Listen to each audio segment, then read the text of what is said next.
Hello everyone, स्वागत है आप सभी का हमारे यूट्यूब चैनल तेजल क्लासेज में। अगर हमारे चैनल पर पहली बार आए हो तो चैनल को सब्सक्राइब ज़रूर कर लो और बेल आइकन को प्रेस कर लो ताकि हमारी अगली वीडियो का नोटिफिकेशन मिल सके आपको सबसे पहले। चलते हैं वीडियो की ओर। तो आज हम पढ़ेंगे भारत का संविधान। वीडियो को एक बार मेरी रिक्वेस्ट है कि अंत तक ज़रूर देखें। तो पहला क्वेश्चन है, भारत की संविधान सभा गठित करने का आधार क्या था? भारत की संविधान सभा जो गठित की गई थी उसे गठित करने का प्रमुख आधार क्या था? तो इसका पहला ऑप्शन है भारतीय राष्ट्रीय कांग्रेस का प्रस्ताव, कि भारतीय राष्ट्रीय कांग्रेस पार्टी ने यह प्रस्ताव रखा कि संविधान सभा का गठन किया जाए। दूसरा ऑप्शन है कैबिनेट मिशन प्लान 1946।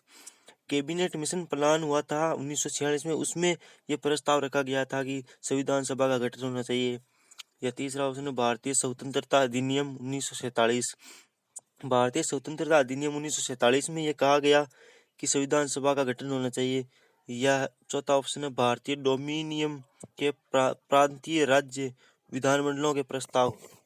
भारत में डोमिनियन के प्रांत है, राज्य विधानमंडलों के प्रस्ताव में यह कहा गया कि भारत की संविधान सभा का गठन होना चाहिए।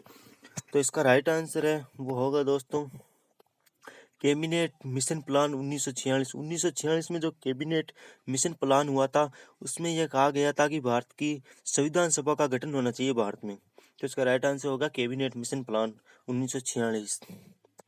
चलते अगले क्वेश्चन पर। नेक्स्ट क्वेश्चन है, भारत के संविधान की प्रस्तावना में निम्नलिखित में से वह शब्द कौन सा है जिसका समावेशन संविधान 42वां संशोधन अधिनियम 1976 के माध्यम से नहीं किया गया था? जिसका समावेशन संविधान 42वां जो संविधान संशोधन हुआ था अधिनियम 1976 के तहत हुआ था, तो इसके माध्यम से नहीं किया गया है। तो इसका पहला ऑप्शन है, एक तो ये क्वेश्चन बन जाता है हमारे कि 42वां संविधान संशोधन किस अधिनियम के तहत हुआ था, तो ये याद रखना 1976 के तहत हुआ था। अब चलते हैं पहला क्वेश्चन समाजवादी। दूसरा क्वेश्चन है धर्मनिरपेक्ष, और तीसरा ऑप्शन है गरिमा, और चौथा है निष्ठा। तो इसका राइट आंसर है वो होगा दोस्तों गरिमा। भारत के संविधान की प्रस्तावना है वो एक गरिमा शब्द है जिसका समावेशन है 1942 अधिनियम 1976 के तहत नहीं किया गया था। अब चलते हैं नेक्स्ट क्वेश्चन पर। तीसरा क्वेश्चन है नागरिकता समता का आशय है। नागरिकता समता का आशय क्या है, इसका अर्थ क्या है? तो पहला ऑप्शन है कानून के समक्ष समता, कानून के जो समक्ष है वो हमारी समता। दूसरा ऑप्शन है अवसर की समानता, कि सबको अवसर समान दिया जाए, इसकी समानता। तीसरा ऑप्शन है धन का समान वितरण, जो धन था उसका समान वितरण, समान बराबर भागों में बांटा जाए। और चौथा ऑप्शन है राज्य के मामलों में भागीदारी का समान अधिकार, राज्यों के मामलों में भागीदारी का है जो समान अधिकार होना चाहिए। तो इसका राइट आंसर है वो होगा कानून के समक्ष समानता, कि कानून में जो है अमीर गरीब जो भी है वो सब समान है। नागरिकता समानता का आशय यही है कि कानून के सामने सब बराबर है। अब चलते हैं अगले क्वेश्चन पर। नेक्स्ट क्वेश्चन है, राज्यसभा को भंग करने के लिए निम्नलिखित में से कौन समक्ष है? राज्यसभा को भंग किया जा सकता है, इसमें कौन कौन सक्षम है, मतलब कौन कौन है जो राज्यसभा को भंग कर सकते हैं? तो इसका पहला ऑप्शन है राष्ट्रपति। राष्ट्रपति है जो राज्यसभा को क्या भंग कर सकता है। सभापति और राज्यसभा और सभापति मिलकर राज्यसभा का भंग कर सकते हैं। तीसरा ऑप्शन है लोकसभा, क्या लोकसभा कर सकती है? या चौथा ऑप्शन है इनमें से कोई नहीं, या इनमें से कोई नहीं कर सकता। तो इसका राइट आंसर है वो होगा दोस्तों इनमें से कोई नहीं। राज्यसभा को भंग है वो इन तीनों में से कोई नहीं कर सकता। अब चलते हैं अगले क्वेश्चन पर। वीडियो को लास्ट तक जरूर देखना क्योंकि ये बहुत ही इंपॉर्टेंट क्वेश्चन है जो ज्यादातर एग्जामों में पूछे जाते हैं। अगला क्वेश्चन है, बाल अधिकारों पर संयुक्त राष्ट्र कन्वेंशन के अनुसार निम्नलिखित में से वह क्या है जो अधिकार नहीं है? वह क्या है जो अधिकार नहीं है? बाल अधिकारों पर संयुक्त राष्ट्र कन्वेंशन के अनुसार निम्नलिखित में से वह क्या है जो अधिकार नहीं है? तो इसका पहला है सामाजिक सुरक्षा, क्या बाल अधिकारों में सामाजिक सुरक्षा का अधिकार नहीं है? दूसरा ऑप्शन है रोजगार, क्या बाल अधिकारों में रोजगार का है जो वो अधिकार नहीं है? तीसरा शोषण से संरक्षण, और चौथा शिक्षा। तो इसका राइट आंसर है वो होगा रोजगार। बाल अधिकारों पर संयुक्त राष्ट्र कन्वेंशन के अनुसार रोजगार है वो इसके अधीन अधिकार नहीं है। अब चलते हैं अगले क्वेश्चन पर। नेक्स्ट क्वेश्चन है, किसी न्यायाधीश को एक उच्च न्यायालय से दूसरे में स्थानांतरित करने का अधिकार निम्नलिखित में से किसको है?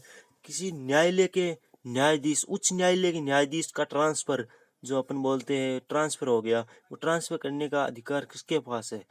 तो पहला ऑप्शन है भारत के मुख्य न्यायमूर्ति। क्या भारत का मुख्य न्यायमूर्ति न्यायाधीश उच्च न्यायालय के न्यायाधीश का स्थानांतरण कर सकता है? दूसरा है भारत के राष्ट्रपति। तीसरा है भारत का विधि मंत्री। और चौथा है केंद्रीय मंत्रिमंडल। तो इसका राइट आंसर है वो होगा भारत का जो राष्ट्रपति है, वो उच्च न्यायालय के न्यायाधीश का स्थानांतरण या ट्रांसफर कर सकता है। अब चलते हैं अगले क्वेश्चन पर। अगला क्वेश्चन होगा, संसद के दो सत्रों के बीच निम्नलिखित में से अधिक कितने समय का अंतराल दिया जा सकता है? संसद में जो सदन होते हैं, सत्र चलते हैं संसद में, सत्र, इसमें दो सत्रों में अधिक से अधिक कितने समय का अंतराल किया जा सकता है? तो पहला ऑप्शन है 4 मास, दूसरा ऑप्शन है 6 मास, तीसरा है 8 मास और चौथा है 9 मास। तो इसका राइट आंसर है वो होगा 6 मास। संसद के दो सत्रों का अधिकतम। अगला क्वेश्चन है वो होगा शिक्षा का विषय है। शिक्षा का विषय क्या है? शिक्षा का विषय क्या है? शिक्षा का विषय है, पहला ऑप्शन है संघीय सूची में है। शिक्षा का विषय संघीय सूची में है या राज्य सूची में है या समवर्ती सूची में है या अवशिष्ट विषयों में से है? तो इसका राइट आंसर है वो होगा समवर्ती सूची में शिक्षा का विषय है वो सम्मिलित है। अब चलते हैं अगले क्वेश्चन पर। नेक्स्ट क्वेश्चन है वो है, राज्यसभा में निर्वाचित सदस्यों की अधिकतम संख्या कितनी है? राज्यसभा में जो निर्वाचित सदस्य होते हैं उनकी अधिकतम संख्या कितनी हो सकती है? पहला ऑप्शन है 250, 250, दूसरा ऑप्शन है 238 और तीसरा ऑप्शन है 245 और चौथा ऑप्शन है 248। तो इसका राइट आंसर जिसको पता है वो कमेंट करके जरूर बताइए। इसका राइट आंसर है वो होगा 238। दोस्तों मैं एक बार फिर से बोल रहा हूँ कि वीडियो को अंत तक जरूर देखिए। इसका राज्यसभा में निर्वाचित सदस्यों की अधिकतम जो संख्या हो सकती है वो 238 हो सकती है। अब चलते हैं अगले क्वेश्चन पर। अगला क्वेश्चन है वो होगा हमारे लिए, हर 5 वर्ष के बाद वित्त आयोग का गठन कौन करता है?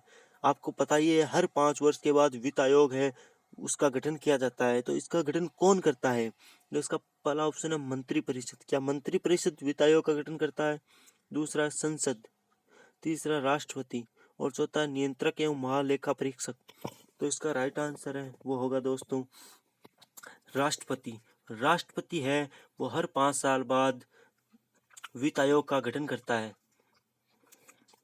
अब चलते हैं अगले क्वेश्चन पर।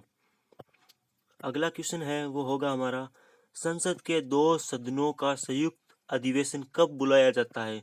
संसद के दोनों सदनों का संयुक्त अधिवेशन कब बुलाया जाता है? तो इसका पहला ऑप्शन है केवल राष्ट्रीय आपातकाल की स्थिति में, केवल अगर राष्ट्र पर आपातकाल की स्थिति हो तब बुलाया जाता है। दूसरा, जब एक सदन द्वारा पारित विधेयक दूसरे सदन द्वारा अस्वीकार कर दिया जाए। जब एक सदन में पारित विधेयक दूसरे सदन द्वारा अस्वीकार कर दिया जाए जब बुलाया जाता है। तीसरा ऑप्शन है एक सदन द्वारा अनुमोदित कर दूसरे सदन द्वारा अस्वीकार कर दिया जाए। और चौथा ऑप्शन है जब एक सदन द्वारा पारित कोई विधेयक या कर दूसरे सदन द्वारा अस्वीकार कर दिया जाए। तो इसका राइट आंसर है वो होगा जब एक सदन द्वारा पारित कोई विधेयक या कर दूसरे सदन द्वारा अस्वीकार कर दिया जाए, तब है संसद के दोनों सदनों का संयुक्त अधिवेशन है वो बुलाया जाता है। हम चलते हैं अगले क्वेश्चन पर। नेक्स्ट क्वेश्चन होगा हमारा वो होगा, राज्य विधानसभा द्वारा पारित साधारण विधेयक विधान परिषद द्वारा अधिकतम कितनी अवधि तक विलंबित किया जा सकता है? तो इसका पहला ऑप्शन है 1 महीना, दूसरा 6 महीने, तीसरा 3 महीने और चौथा 4 महीने। तो इसका राइट आंसर है वो होगा 4 महीने। राज्य विधानसभा द्वारा पारित साधारण विधेयक विधान परिषद द्वारा अधिकतम है 4 महीने की अवधि तक विलंबित किया जा सकता है। चलते हैं नेक्स्ट क्वेश्चन पर। अगला क्वेश्चन है, भारत में किसी राज्य में राष्ट्रपति शासन लागू किया जाता है जब? भारत में किसी राज्य में राष्ट्रपति शासन कब लागू किया जाता है? तो इसका पहला ऑप्शन है, राज्य का मंत्रिमंडल त्यागपत्र दे दे। राज्य का मंत्रिमंडल जो है वो त्यागपत्र दे दे तब राष्ट्रपति शासन लागू किया जाता है। या राज्य के राज्यपाल की मृत्यु हो जाए, जब राज्य के राज्यपाल की मृत्यु हो जाए तब राष्ट्रपति शासन लागू होता है। या चुनाव की घोषणा कर दी जाए, जब चुनाव की घोषणा हो जाती है तब राष्ट्रपति शासन लागू होता है। या राज्य का शासन संविधान के अनुसार न चलाया जा सके, जब राज्य का शासन संविधान के अनुसार न चलाया जा सके तब राष्ट्रपति शासन लागू होता है। तो इसका राइट आंसर है वो होगा, जब राज्य का शासन संविधान के अनुसार न चलाया जाए तब राष्ट्रपति शासन है वो लागू होता है। अब चलते हैं अगले क्वेश्चन पर। अगला क्वेश्चन है, भारत सरकार से राज्यों को अतिरिक्त संसाधन संवैधानिक कहलाते हैं यदि वे भारत सरकार से राज्यों को अतिरिक्त संसाधन संविधिक कहलाते हैं यदि वे ऋण के रूप में हो, योजना आयोग की सिफारिश पर हो, वित्त आयोग की सिफारिश पर हो या अनुदान के रूप में हो। तो इसका राइट आंसर है वो होगा वित्त आयोग की सिफारिश पर हो। वित्त आयोग की सिफारिश पर हो तब ये होता है। चलते हैं अगले क्वेश्चन पर, और आज का लास्ट क्वेश्चन होगा, आज़ादी पूर्व निम्नलिखित में से किस राज्य ने सबसे पहले पंचायती राज अपनाया था? आज़ादी से पहले निम्नलिखित में से किस राज्य ने सबसे पहले पंचायती राज अपनाया था?